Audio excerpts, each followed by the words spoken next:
Opposite. And obviously we are in two wars. We are in two wars, and we face the transcendental challenge of radical Islamic extremism. Now, I've got to mention one more issue with you very quickly, in case you missed it. The United States Supreme Court yesterday rendered a decision, which I think is one of the worst decisions in the history of this country.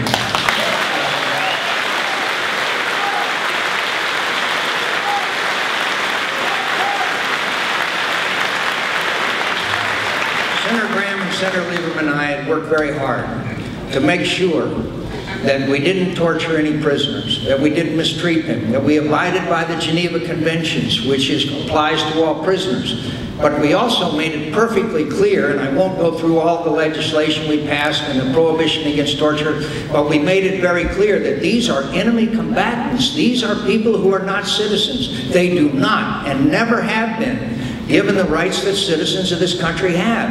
And my friends, there are some bad people out there. There's some bad people.